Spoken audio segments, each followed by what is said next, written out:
Drama serial कभी मैं कभी तुम के नेक्स्ट आने वाले एपिसोड में आप देखेंगे कि कहेगी मुस्तफ़ा की माँ के मुस्तफ़ा शर्जीना को तुम आखिर घर क्यों नहीं वापस ले आते। मैं जब से आई हूँ मुझे शर्जीना एक दफ़ा भी नज़र नहीं आई और ना ही उसने घर में जाकर देखा क्या वो अपने माँ बाप के घर रहने गई हुई है। इस पर मुस्तफ़ा कहेगा कि नहीं वो मुझसे खफा होकर गई है क्योंकि मेरी गलती ही इतनी बड़ी है। इस पर कहेगी मुस्तफ़ा की माँ कि क्या किया है तुमने। इस पर कहेगा मुस्तफ़ा जब अपनी माँ को तमाम बात बताएगा तो इस पर कहेगी मुस्तफ़ा की माँ की इतनी बड़ी बात हो गई लेकिन तुमने हम लोगों को पता भी नहीं लगने दिया। इस पर मुस्तफ़ा कहेगा क्योंकि आप लोग अपनी ज़िंदगी में खुश थे, आपको क्या लेना देना मेरे से। आपका तो ख्याल में मैं एक चोर था जिसको आपने अपने घर से बेइज्जत करके निकाला था सिर्फ और सिर्फ उस रुबाब के खातिर।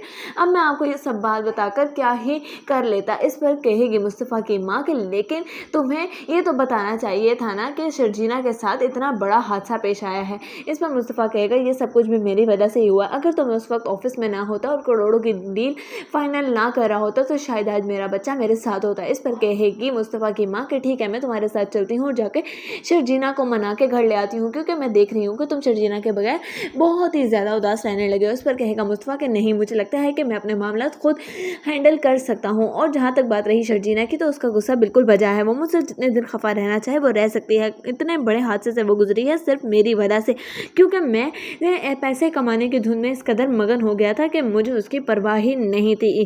जैसे ही तमाम बात जाकर बताएगी शर्जीना की सास मुस्तफ़ा के बाप को तो इस पर कहेगा मुस्तफ़ा का बाप कि हमें जाना चाहिए मुझे लगता है कि मुर्तज़ा के घर और जाकर उससे माफ़ी मांगनी चाहिए कि हमने उसकी बेटी के साथ क्या कुछ किया और उसके बाद जो मुस्तफ़ा के साथ रहते हुए उसके साथ हुआ उसके लिए भी। इस पर कहेगी मुस्तफ़ा की माँ कि हाँ ठीक है मैं भी यही चाह रही हूँ कि हम उनके घर जाएं लेकिन मुझे उनके घर जाना मुनासिब नहीं लग रहा क्योंकि मैं तो उन लोगों से नज़र मिलाने के भी काबिल नहीं रही। जो कुछ मैं उनके साथ करती आई हूँ आपके तो चले दोस्ती है और आपने तो कभी इस तरह का कुछ किया भी नहीं लेकिन जो हमने उनको घर से निकाला है और जो मैं पहले दिन के साथ शर्जीना के साथ सलूक करती आई हूँ उसके बाद मुझे नहीं लगता कि वो लोग मुझे घर में भी घुसने देंगे। इस पर मुस्तफ़ा का बाप कहेगा लेकिन हमें जाना चाहिए। इतनी ही देर में वहाँ पर मुस्तफ़ा आ जाएगा और वो कहेगा शर्जीना के घर कोई भी नहीं जाएगा जब तक कि शर्जीना इस सदमे से बाहर नहीं आ जाती। मैं इस मसले को खुद ही से